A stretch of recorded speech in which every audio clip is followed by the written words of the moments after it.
The night Seung-won found her, she was on her hands and knees polishing marble that already gleamed like a mirror. Her reflection stared back at her from the floor, distorted, stretched, like a woman twice her actual age. In the hallway outside his study, 3 of his men lay unconscious, bleeding from places they hadn't expected blood to come from. Someone had breached the east gate. Someone had come for his life. And while his entire security apparatus scrambled through the compound in controlled panic, the old cleaning woman in the east corridor hadn't moved an inch. She just kept polishing. Seung-won came around the corner with a gun in his hand and ice in his eyes, and he stopped. Because she wasn't afraid. Not even slightly. Most people couldn't meet his gaze for more than 3 seconds. This woman, this silver-haired woman with deep brown skin and steady hands, looked up at him from the floor with eyes that had already seen the worst thing the world could offer. And whatever it was, it had happened a long time ago. He felt something crack open inside his chest, something he didn't have a name for. Something that had nothing to do with the gun in his hand or the blood on his floor. He didn't understand it then. He wouldn't understand it for a very long time. But standing in that hallway, watching her return to her work like he was simply an inconvenience in her evening, Seung-won felt for the first time in 41 years like a man who was missing something he hadn't known he'd lost. Welcome to Afro Korea Stories by Yem Besties. Please like, share and subscribe. Her name was Binta Washington. She was 63 years old. She had been cleaning this mansion for 23 years, arriving at 5 in the morning and leaving by noon 5 days a week without exception. She had outlasted 4 head housekeepers, 2 wives, and 1 attempted coup against the man who owned this house. The other staff called her the ghost, not unkindly.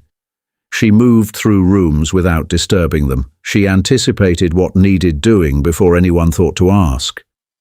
She never gossiped, never complained, never asked for anything beyond her weekly envelope of cash. She was invisible in the way that only truly disciplined people manage to be. People who have decided that invisibility is the price of surviving something. What the staff didn't know, what no one in that house had ever bothered to find out, was that Binta had not come to this mansion by accident. She had come here because of a photograph. A newspaper clipping, yellowed at the edges, showing a young Korean businessman breaking ground on a new headquarters in Seoul. Beside him, barely visible at the edge of the frame, stood a man in his 50s with the same jaw, the same particular stillness in his posture, the same way of holding himself like the world owed him nothing and he expected nothing from it. The man in the photograph was Seung-won's father, and Binta had recognized him the moment she saw that photograph 24 years ago, sitting in a church hall in Lagos with a cup of weak tea going cold in her hands. She had recognized him because she had loved him once, completely, catastrophically, across a distance that destroyed them both. She had recognized him because 40 years of silence hadn't been enough to make her forget the shape of his face. And she had recognized him because standing behind him in that photograph with his father's jaw and his father's stillness was a boy who could only be his son, the boy she had never known existed, the boy who had grown into the most feared man in the Korean underground, the boy who was the only blood she had left in the world.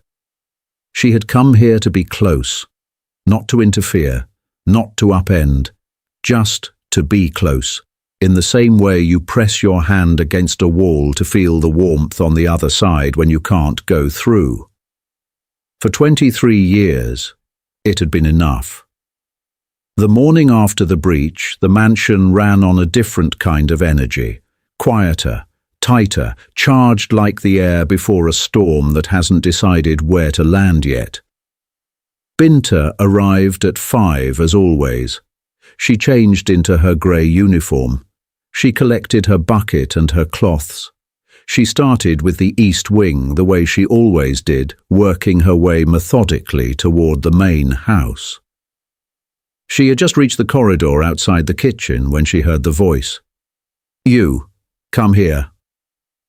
Seung-won was standing in the doorway of his study. He was still wearing last night's shirt. There was dried blood on his forearm that wasn't his. His eyes were the kind of dark that came from no sleep and too many decisions, and they were fixed on her with an intensity that made the bucket handle bite into her palm. Binta walked toward him without hurrying.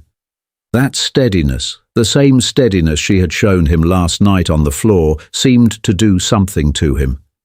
She watched him work to recalibrate, to find the authority he was used to wearing like a second skin. "You were in the east corridor last night," he said. "During the breach. Yes. You weren't afraid." It wasn't a question. She answered it anyway. No.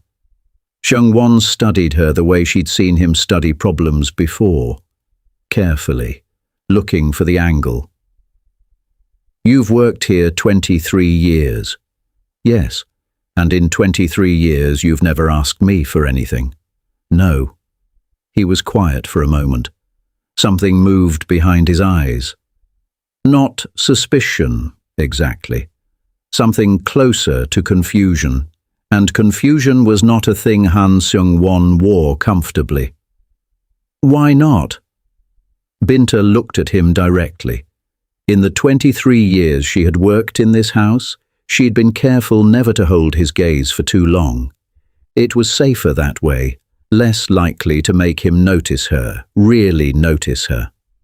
But today she held it because something in the corridor last night had shifted, and she could feel that the careful distance she had maintained for 2 decades was beginning to close whether she wanted it to or not. "Because I didn't need anything," she said. He stared at her. She stared back.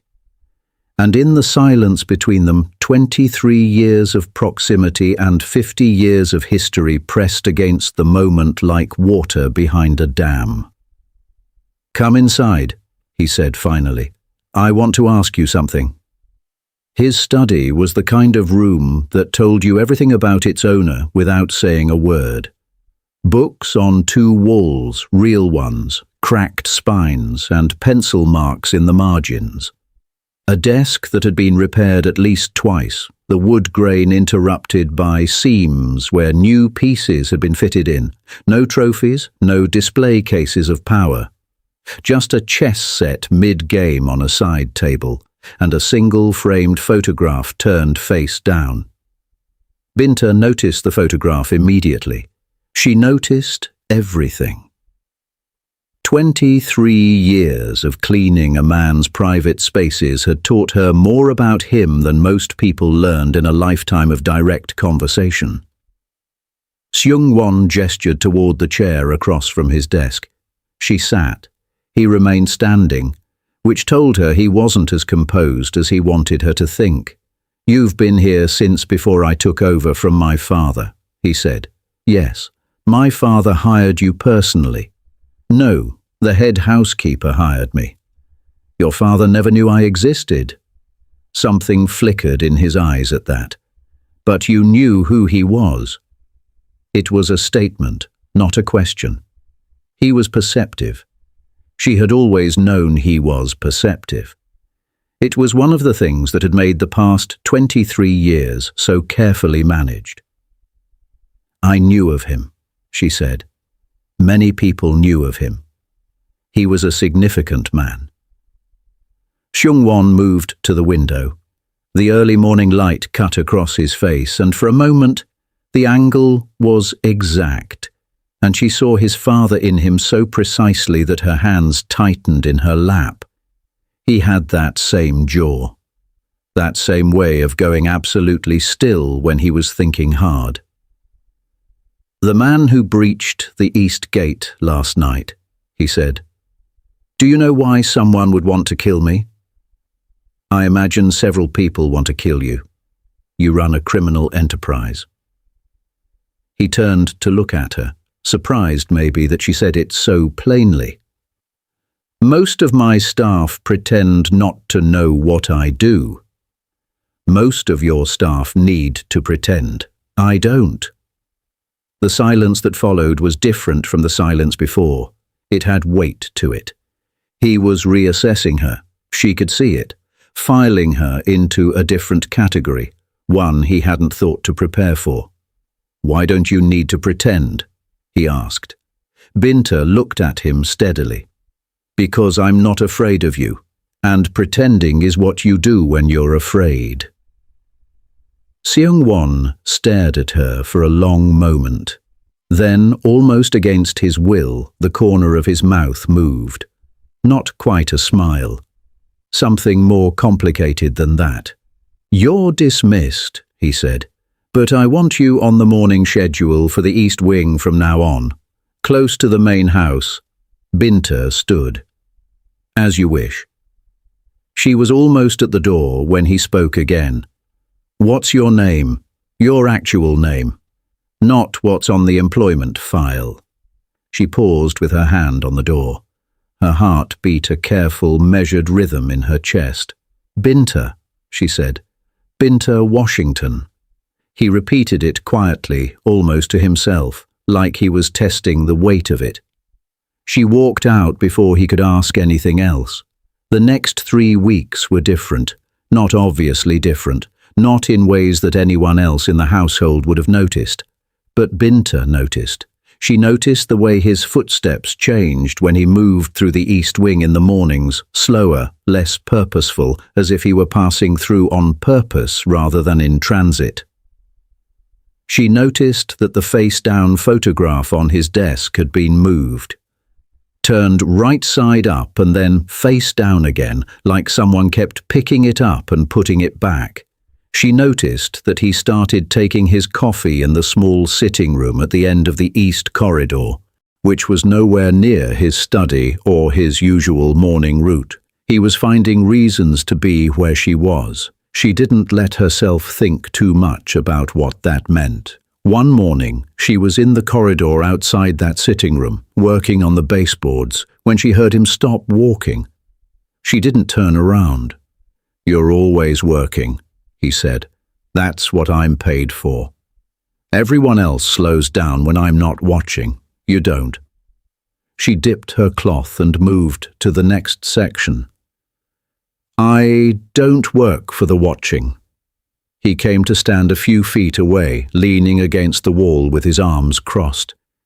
She could feel him looking at her the way she could feel a change in the weather. Something in the atmospheric pressure of the room shifted when he was present. "Binta." The way he said her name had changed. Less formal now, like he'd been turning it over in his mouth until it fit. "Sir, I've been trying to work out what you remind me of." She kept her hands moving. "And?" "My father. You remind me of my father." Her cloth stopped, just for a half second. Then she caught herself and kept going. "Is that so?" she said. Her voice came out even. She had practiced evenness for half a century. "The way you look at things, like you already know what you're going to find and you've already decided how you feel about it." He paused. "My father was like that. Unshockable. Like the world had already shown him its worst, and he'd made his peace." Binta sat back on her heels and looked at him for the first time that morning. He was watching her with those dark, careful eyes, and there was something in them that was not suspicion and not attraction and not any of the things she had been steeling herself against. There was grief in them, Real, unfastened grief that he probably didn't know was visible. He missed his father. That much was obvious. What she hadn't known, hadn't let herself think about, was that he would speak about it, that he would say it out loud to a cleaning woman in a hallway at 7 in the morning, unprompted. "Your father sounds like he was a man who had seen a lot," she said carefully. He had. Seung-won looked away, out the window at the garden. "He lived half his life before I existed. I always had the feeling there were parts of him I was never going to reach. Places he'd been that he kept locked." He was quiet for a moment. "He died with things unsaid. I could feel it." Binta's chest was a fist clenched around her heart. "Most people do," she said. "Die with things unsaid." "Did you? Is there someone you lost that way?" The question landed softly. He hadn't meant it as anything pointed, she could tell. It was just the natural extension of the conversation, two people in the quiet of an early morning finding their way toward something real. She looked at him. Han Seung-won, 41 years old, powerful beyond comprehension in the world he'd inherited and then conquered. Son of Han Jun-seo, who had arrived in Lagos in 1971 for a trade delegation and stayed for 3 years and left a woman behind who never stopped loving him. Grandson of no one he knew. "Yes," Binta said, "I lost someone that way." She picked up her bucket and her cloth and moved on to the next room. She didn't look back. But she felt his eyes on her all the way down the corridor, and she felt the specific weight of what she was carrying, the secret that was getting heavier every single morning she spent in his house, every conversation that brought them closer to the edge of something irreversible. The threat came back 3 weeks later. Not through the east gate this time, through the inside. Binta was in the laundry corridor when she heard it. 2 of Seung-won's junior security men speaking in low voices around the corner, not low enough. "The old woman, the cleaner. What about her?" Park's people were asking about her, specifically how long she's been here, whether the boss talks to her. A pause, the sound of fabric shifting. Why would Park's people care about a cleaning woman? That's what I'm asking, unless she's not just a cleaning woman. Binta stood very still, her bucket in her hand, the water cooling against her fingers. "You think she's planted? I think it's worth mentioning to the lieutenant. That's all I'm saying." Footsteps, moving away. Binta waited until the corridor was empty. Then she set her bucket down, sat on the floor against the wall, and closed her eyes for exactly 30 seconds. She had learned a long time ago that panic was just fear that hadn't been organized yet. You gave it 30 seconds, you let it move through you. Then you got up and dealt with what was real. What was real? Someone in Park's organization was watching her. That meant Park's people had been watching this house closely enough to notice a cleaning woman who had been invisible for 23 years. That meant either she had made a mistake in these last few weeks, gotten careless, allowed herself to be seen, or someone had told them to look. Either way, she was no longer safe. And more importantly, neither was Seung-won. She picked up her bucket. She kept working. And that evening, for the first time in 23 years, she didn't leave at noon. Seung-won found her in the kitchen at 6 in the evening. She was helping the cook with dinner preparation, her hands moving through the familiar work of chopping vegetables, her mind somewhere else entirely. He stood in the doorway for a moment before she registered him. When she looked up, his expression told her he already knew something was wrong. He read people the way she read rooms. "Come with me," he said. The cook kept her eyes down. "In this house, you learned not to notice certain things." He led her to a small room off the main corridor that she'd always assumed was storage. It turned out to be a secondary monitoring station, screens arranged along one wall showing camera feeds from every corner of the property. A young man at the console stood immediately when Seung-won entered, then left without being told to. Seung-won closed the door. "Tell me what you heard," he said. Binta looked at him. "You already know what I heard." "I want to hear it from you," she told him, plainly, without embellishment. The two men, the conversation, Park's name. She watched his face as she spoke. It didn't change, exactly, but something behind it did. A tightening in the jaw, a quality of attention that shifted from alert to something more dangerous. When she finished, he was quiet for a moment. "Park Dae-jung has been trying to find a way into my house for 2 years, he said. "He's been unsuccessful because I trust no one and I verify everything." He turned to face her fully. "But he's specifically looking at you, which means someone told him to look. Or he noticed on his own. Park doesn't notice things on his own. Someone pointed him at you. His eyes were very dark. Who else knows you've been working here? Family? Friends?" Binta considered how to answer, how much to give. "No family. I have acquaintances in the city, but no one who would know this address." "No one." He said it flatly, not quite believing it. "I've been careful about my life outside this house, deliberately." Something crossed his face. He stepped closer, and she held her ground the way she always did. The way she'd learned was the only language he fully respected. "Why would you be deliberately careful about your life outside this house unless you had a reason to be careful about this house specifically?" The room was very quiet. The monitors hummed. On one of the screens, she could see the east corridor where she'd been on her knees the night of the breach. This was the moment. She could feel it the way you feel a door standing open in a room that has always been closed. She could feel the shape of what was behind it. She wasn't ready. She needed more time.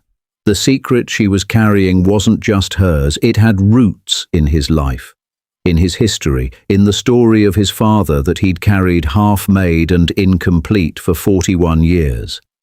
Telling him wrong could destroy everything.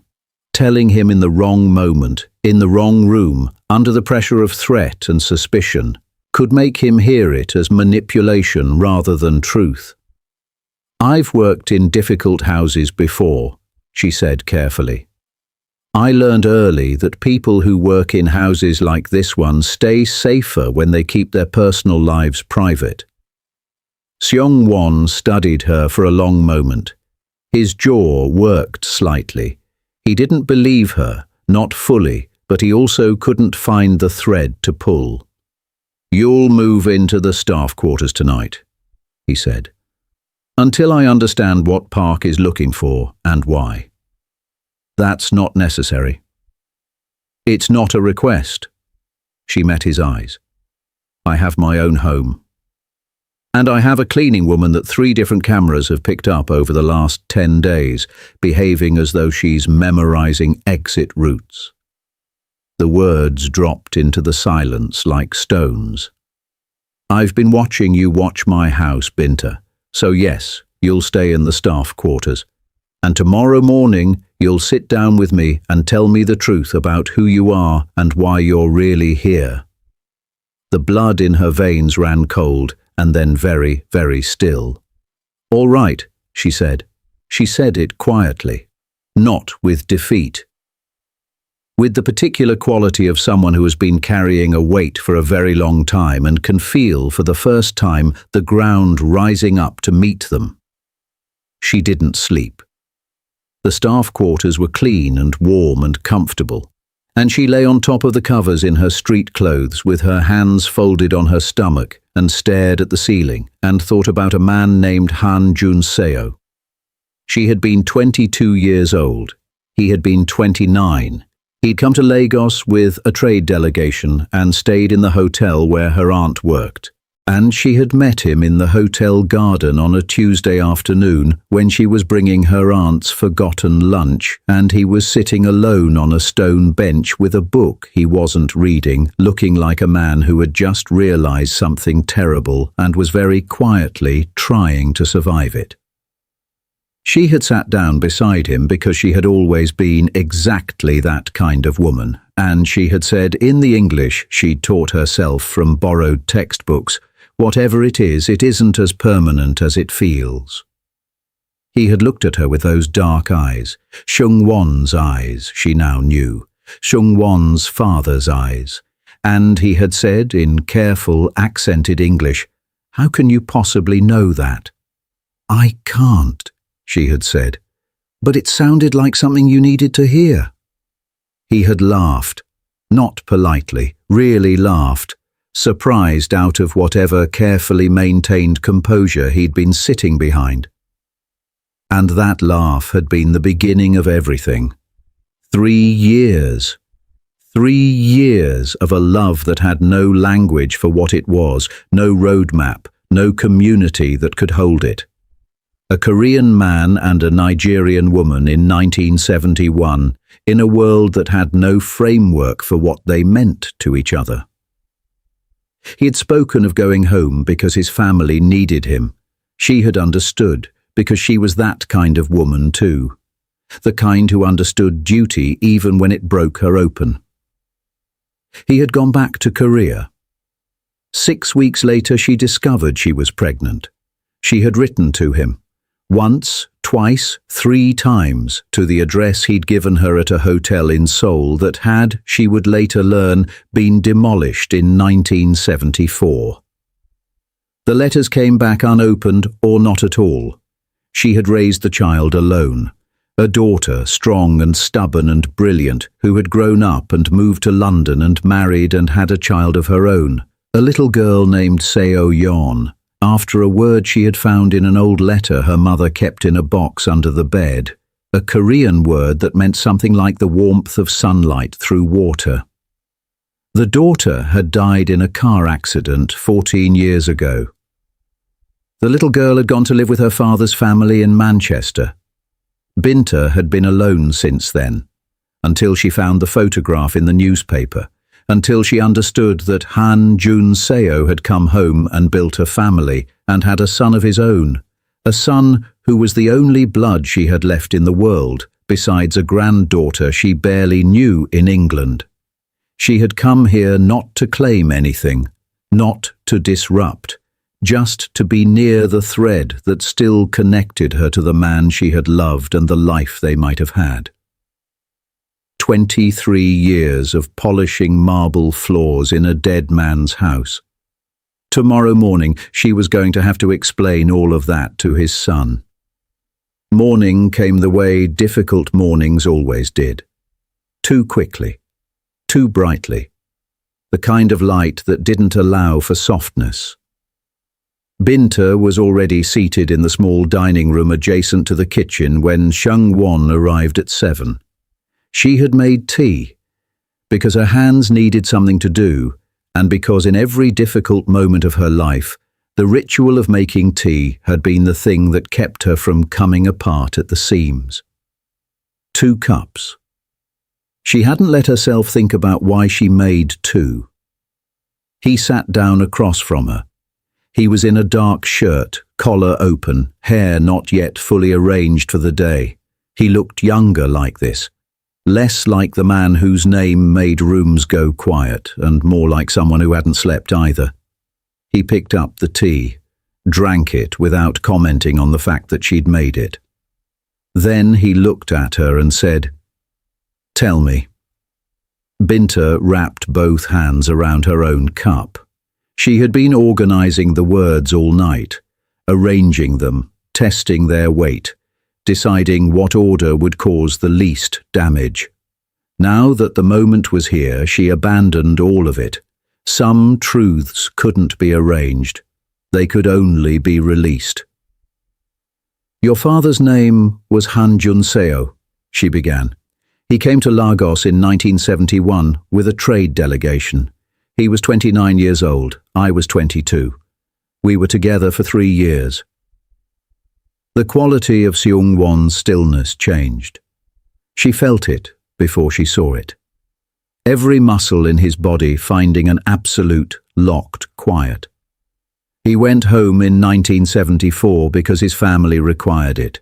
6 weeks after he left, I found out I was pregnant. She kept her eyes on her cup. Not because she couldn't meet his gaze, but because she needed to finish before she read his reaction. I wrote to him. He never received the letters, or if he did, he couldn't respond. I don't know which. I raised our daughter alone. Her name was Adversary. She was brilliant. She was stubborn. She was the best thing in my world. She stopped for a moment. Just a moment. She died 14 years ago, a car accident in London. She left behind a daughter of her own, a granddaughter I don't see enough of. She set down her cup. When I found the newspaper photograph, the one with your father at the groundbreaking in Seoul, I recognized him. I came here because I needed to be near something that was still connected to him. And when I arrived and understood who you were, I stayed because you were the only family I had left that I hadn't already lost. The silence after was enormous.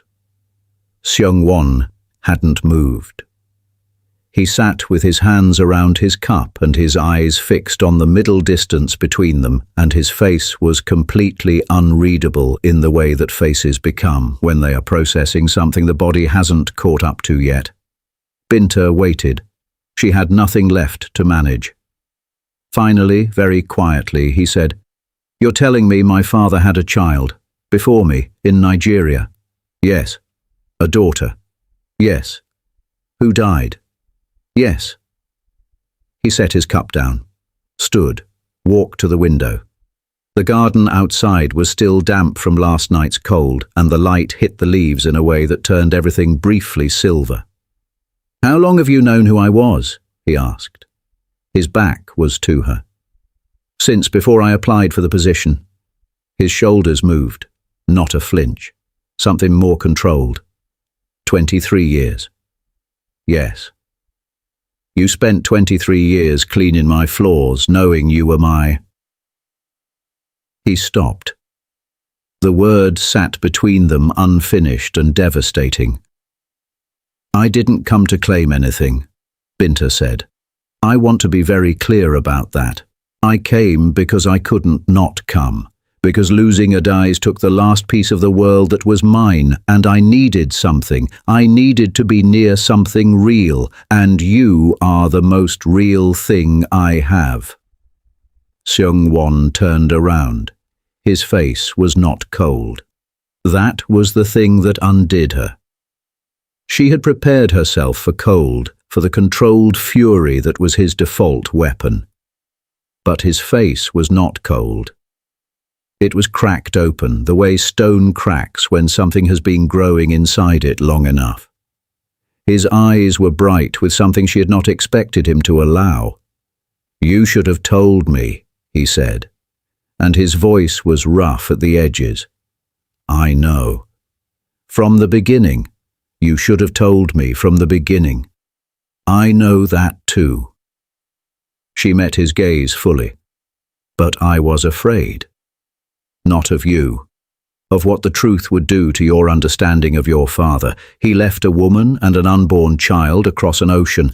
That's not a comfortable thing to know about someone you've mourned." Something moved through his expression. Complex, layered, the kind of emotion that didn't have a single name.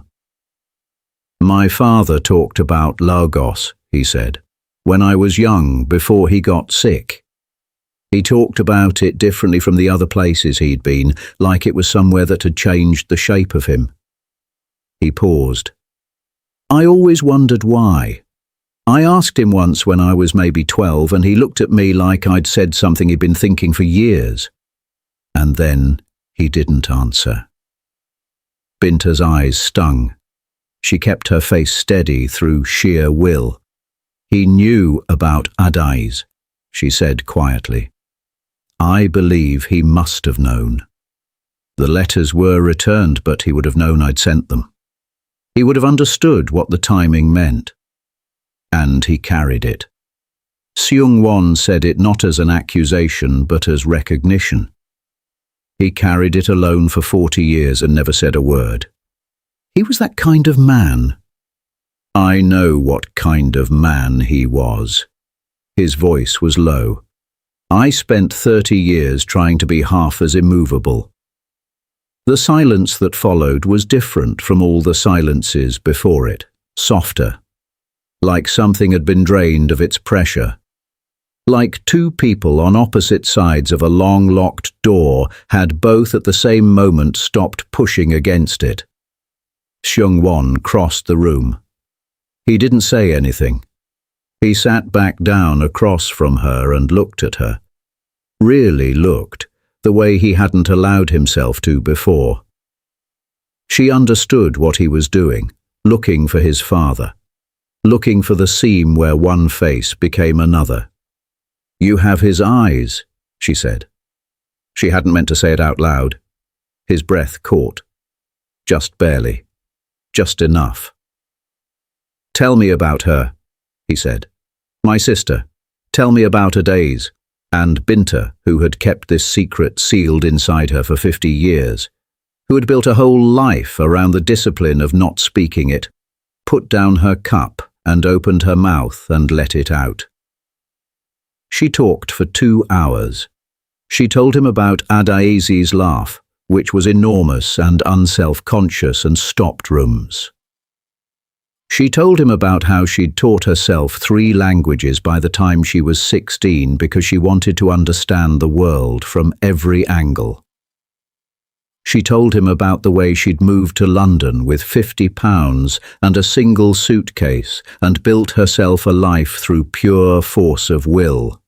She told him about her husband, a kind Ghanaian architect who had adored her. She told him about the accident, about the phone call, about the particular quality of grief that comes when you lose the person who was supposed to be there when everything else was gone. She told him about the granddaughter in Manchester, Seung-won, 19 years old, dark eyes, her mother's jaw, a way of standing with her feet exactly shoulder-width apart like she was always ready for whatever came next. Seung-won listened to every word. He asked questions, real ones, specific ones, the kind of questions that meant he was building something in his mind and needed the details to be right. What did she study? What made her happy? What had she been told about her grandmother? "Nothing," Binta said. "About me, I mean. Her mother protected her from complicated things." He was quiet a moment. "Does she know about my father, her grandfather?" "She knows she has Korean heritage on her mother's side. That's all." Seung-won sat with that for a long moment. Outside the dining room window, the garden had moved from silver to gold as the morning settled into itself. Somewhere in the main house, the rest of the staff had started their day, moving through the familiar choreography of the household, unaware that 2 people in the small dining room had just rearranged the shape of a family. "I want to meet her," Seung-won said. Binta looked at him. "My niece," he said. The word sat in his mouth carefully, like something new he was still learning the texture of. "I want to meet her." And for the first time in the entire conversation, Binta's composure broke. Not dramatically, not with tears or sound, just a single silent crack across her face, the expression of a woman who'd carried something alone for so long that the offer of help was almost more than she could hold. "She would like that," Binta said. "I think she would like that very much." Seung-won reached across the table. He set his hand over hers. His grip was the same as his father's had been, she realized with a shock that moved through her whole body. The same weight, the same steadiness, like something that had travelled across 50 years to arrive here. They sat like that for a long moment, grandmother and grandson, strangers who were not strangers. Two people at the edge of a family that had been waiting its entire existence to find itself. Then his phone rang. He looked at the screen, his face closed like a door shutting. "It's Park's people," he said. "They've made a move." The morning ended. The move Park Dae-jung made was elegant in the way that truly dangerous things often were.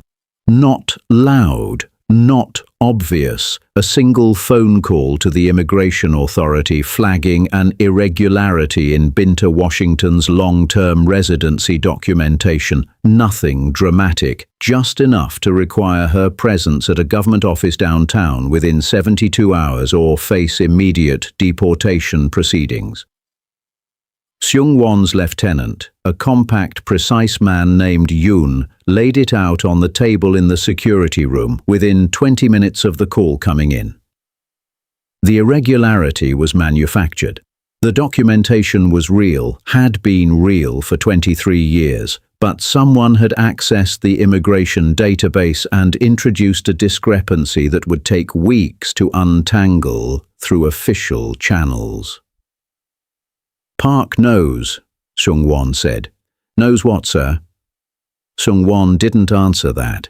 He turned to Binta, who was standing at the edge of the room with her hands folded, watching the screens. "He knows you matter to me," he said. "He doesn't know why yet.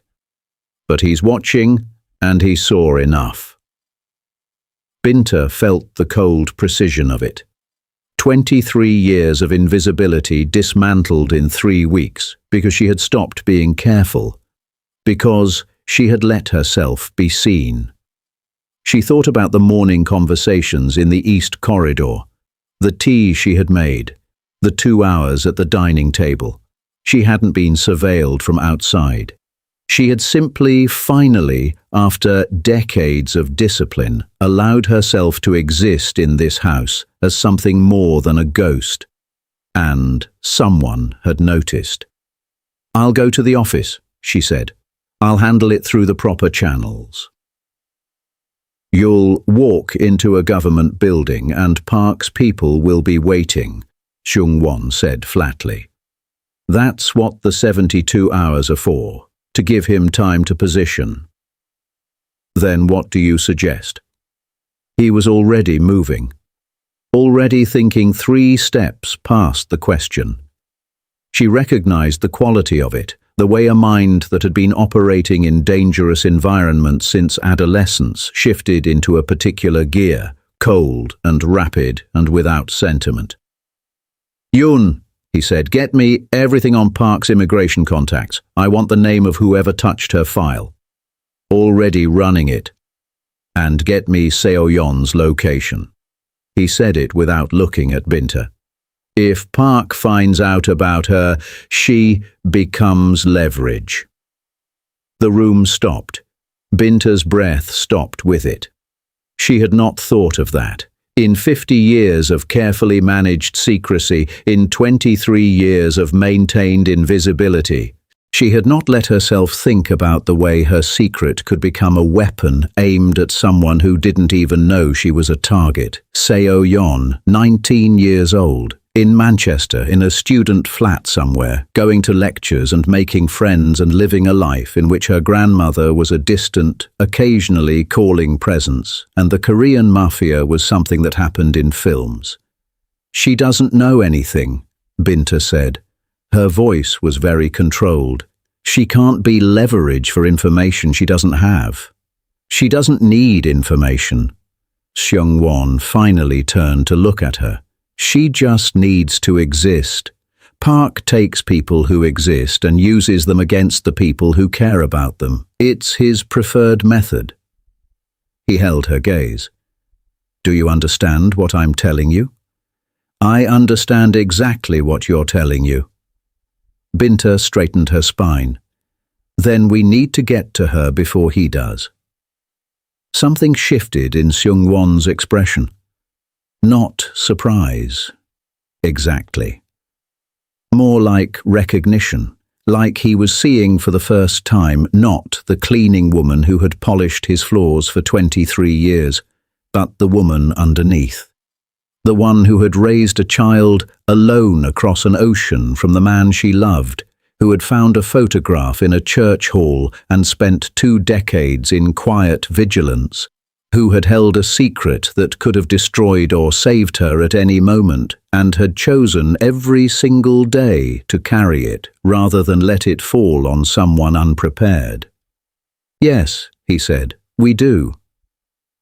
Seung-won Park, who had been born Seung-won Binta Washington in a hospital in East London 19 years ago, was currently sitting in the library of her university with her headphones around her neck and 3 different textbooks open and not reading any of them.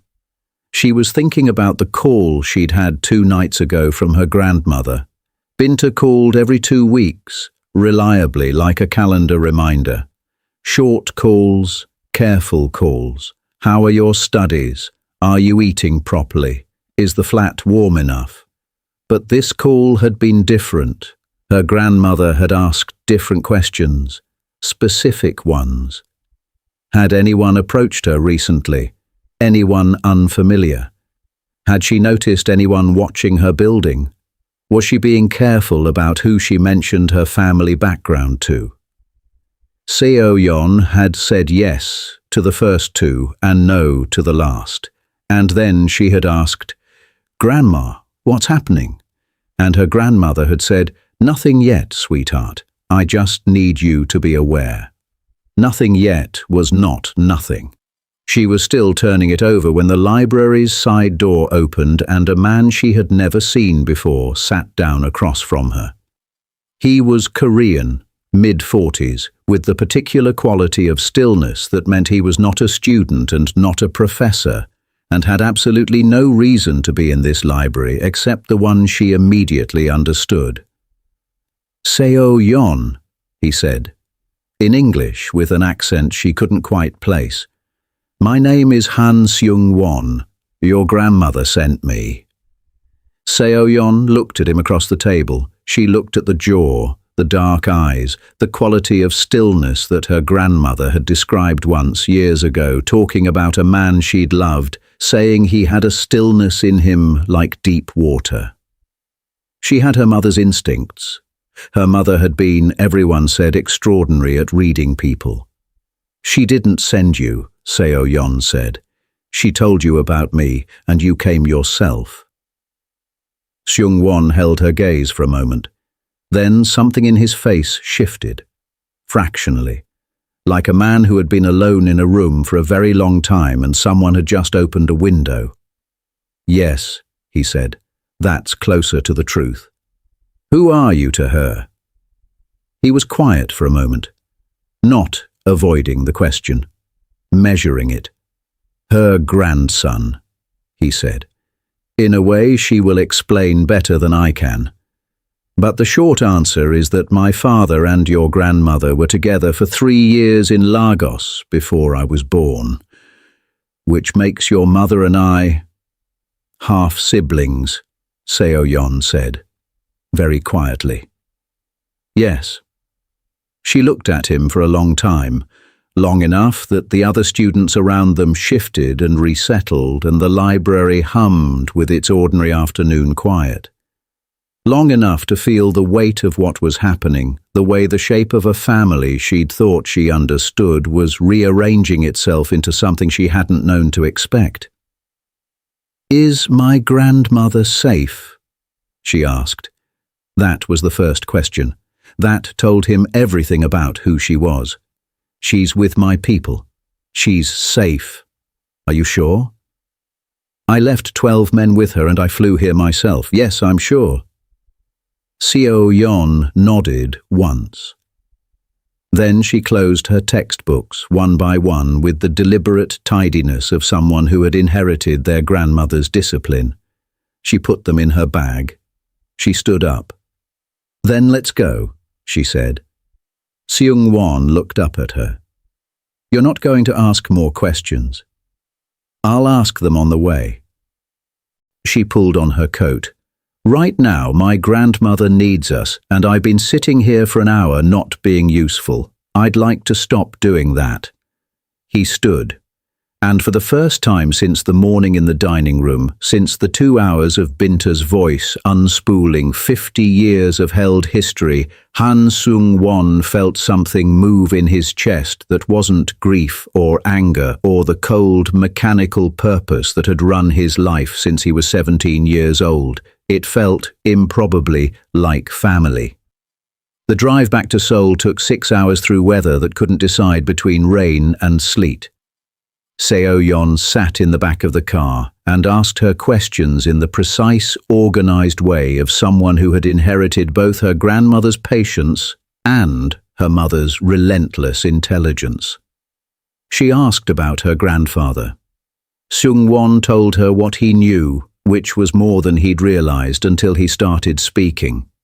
Han Jun-seo, who had been a fisherman's son who built an empire through discipline and quiet brilliance, who had loved the ocean and hated waste, and read history books in the evenings and talked to his plants in the garden, and never, not once, mentioned Lagos or a woman named Binta, or the child he had left behind. Seung-won listened to all of it without interrupting. When he finished, she was quiet for a moment. Then she said, "He knew. About my mother. He must have. I believe so. And he never tried to find her." It wasn't an accusation, but it sat heavy between them. "He was a man shaped by duty and by loss," Seung-won said. "I'm not defending it. I'm just telling you what I knew of him." Seung-won looked out of the window at the dark, wet countryside moving past. "My mother used to say that the men who love hardest are often the ones who run fastest." She paused. She wasn't bitter about it. She just said it like it was a fact of nature, like gravity. "Your mother sounds like she was remarkable. She was the best person I've ever known." Her voice didn't crack, but her hand, resting on her knee, tightened briefly. She talked about Korea sometimes, about wanting to go. She said she felt a pull toward it she couldn't explain. She turned to look at him. "I think she felt you. The family she didn't know she had." Seung-won said nothing. There was nothing adequate to say. He just drove and let the silence hold what words couldn't. Binta was standing in the kitchen when they walked in. She saw Seung-won first, 19 years old, her mother's jaw, her grandfather's stillness, a coat that was too thin for the weather because she was 19 and invincible and hadn't packed for an emergency. Binta stood very still for exactly 3 seconds. Then she crossed the kitchen in 4 steps and pulled the girl into her arms and held on. Seung-won made a sound against her shoulder that was not quite a word. Her arms came up and gripped tight. They stood like that while Seung-won moved quietly past them into the corridor and gave them the room without being asked, because he understood, in the way he was only beginning to understand things, that some reunions needed no witness. When Binta finally stepped back, she held Seung-won's face in both hands and looked at her the way you look at something you were afraid you might never see again. "You're here," she said. "You called me," Seung-won said simply. "Of course I'm here." Park Dae-jung made his second move that night. It was less elegant than the first, which told Seung-won he was getting impatient.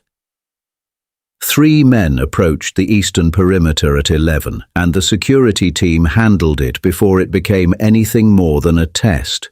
But a test was its own message. Park was escalating. He'd found the pressure point and he was leaning on it. Seung-won convened his lieutenants in the security room at midnight.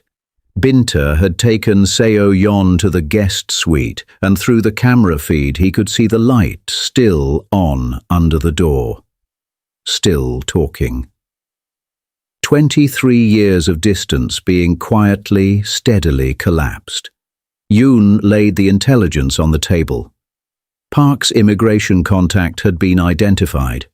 A mid-level official named Baek, whom Park had been paying for 4 years. The file irregularity could be reversed, but not quietly. Not without Park knowing they'd found the thread. "So we pull it anyway," Seung-won said. "It signals that we know his source inside the department." "Good, I want him to know." He looked at the map on the wall. Park's operation was centered in the Western District. 3 legitimate businesses used as fronts, a network of about 40 men who were loyal to money rather than principle. Loyalty to money had a specific vulnerability. "Double whatever Park is paying his key people, all of them. I want offers on the table by morning." Yoon nodded, made notes. "And Baek. Retire him. Quietly. Give him enough to disappear comfortably and a very clear understanding of what uncomfortable looks like." The meeting ended at 2. Seung-won walked the corridor outside the guest suite on his way back to his study and stopped at the door. The light was still on. He could hear voices, low and continuous, the sound of 2 people talking the way people talk when they are making up for lost time and the night is the only space they have. He stood there for a moment, just a moment. Then he went to his study and sat at his desk and picked up the face-down photograph and turned it over. His father, young in this one. Standing in a garden somewhere, his hands loose at his sides, looking at something beyond the frame of the image with an expression Seung-won had never been able to read. He had always assumed it was concentration, some business problem, some weight of leadership. He understood now that it was longing. His father was looking at something he'd left behind and could not go back to. He set the photograph face up on the desk. He left it that way. By morning, Park had lost 6 of his key lieutenants to Seung-won's offers. By midday, Baek had submitted a formal correction to Binta's immigration file, citing administrative error. By evening, the eastern perimeter had been quiet for 18 hours.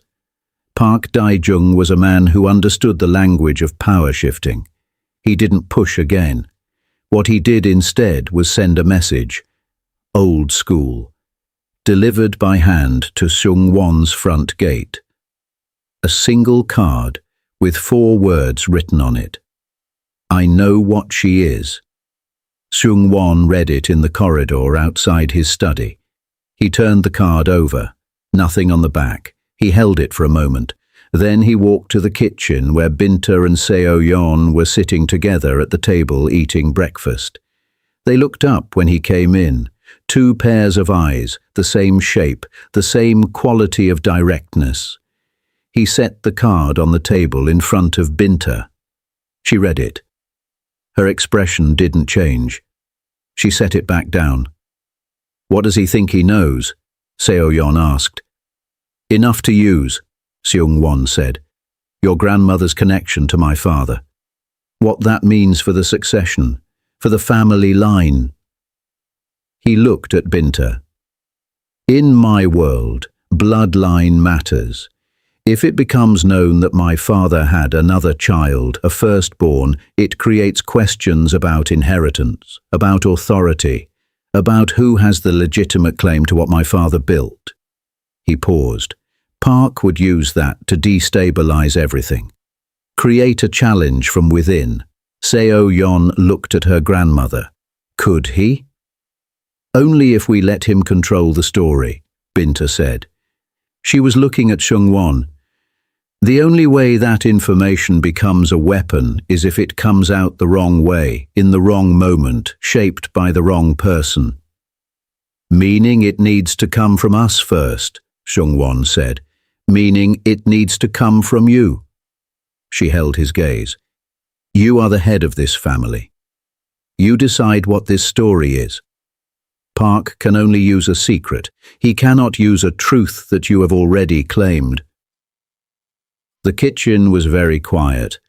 Seung-won looked at the woman across the table, the woman who had loved his father, who had raised his sister, who had spent 23 years on her knees in his corridors because proximity was the only form of belonging the world had offered her, who had, in 3 weeks, managed to become the most important person in his house without ever once asking for anything. Then we claim it, he said. The gathering happened 4 days later. Seung-won called it a family meeting, which was a phrase that had never been used in this house before. His lieutenants came. His closest allies in the organization came. The people whose loyalty was real rather than purchased, the ones who had been with him long enough to know the difference between a performance of power and the actual thing. They assembled in the main hall, 40 people standing in a room that had seen negotiations and confrontations and the quiet transfer of dangerous authority. Binta stood to Seung-won's left. Seung-won stood beside her grandmother with her feet exactly shoulder-width apart and her chin level, already understanding instinctively that how you stood in a room like this was its own statement. Seung-won spoke plainly. He told them about Hanjun Seo and Lagos and a woman named Binta Washington and a daughter named Adais who had lived brilliantly and died too soon. He told them that Binta was family, that Seung-won was family, that Park Dae-jung had attempted to weaponize this truth and had failed, and anyone who thought the information could still be used as leverage was welcome to test that theory and discover exactly how wrong they were. The room was very still when he finished. Then Yoon, who had been with Seung-won for 12 years and was not a man given to sentiment, crossed the room and bowed to Binta. A short, precise bow, the kind that meant something real. One by one, the others followed. Binta stood straight and received it, not with tears, not with visible emotion, with the dignity of a woman who had waited 50 years for the world to see her correctly and was not going to waste the moment being undone by it. Seung-won, beside her, pressed her lips together and said nothing, but her hand found her grandmother's and held on. Park made no further moves. The silence from his side of the city had the particular quality of a man who had played his best card and watched it lose. Within 2 weeks, his operation began the slow, structural collapse that happens when loyalty built on money meets an opponent willing to pay more. By the end of the month, he had retreated to the Western District and drawn his perimeter tight. He was not finished. Men like Park were never finished, but he was smaller now, and smallness in that world had a way of becoming permanent. Seung-won found Binta in the East Corridor on a Thursday morning 6 weeks after everything. She was on her hands and knees polishing the marble floor. The same floor, the same motion, as if none of it had happened. He stood in the corridor and watched her for a moment. Then he crouched down beside her, which was not something Han Seung-won did, crouching on corridors, making himself small. But he did it without thinking. "You don't have to do this anymore," he said. "I know." She kept polishing. "I want to." "Binta." She stopped, looked at him. This close, in this light, he could see every year in her face, every line that had been earned rather than simply arrived. He could see his father in the shape of her eyes when she looked at him. Or maybe he was looking for it now in a way he hadn't let himself before. "I spent 23 years in this house without a name," she said. "Without a place. I was the ghost." She looked down at the marble, at her own reflection looking back. I want to do this work now, knowing that I belong here. It feels different. It is different. She looked back at him.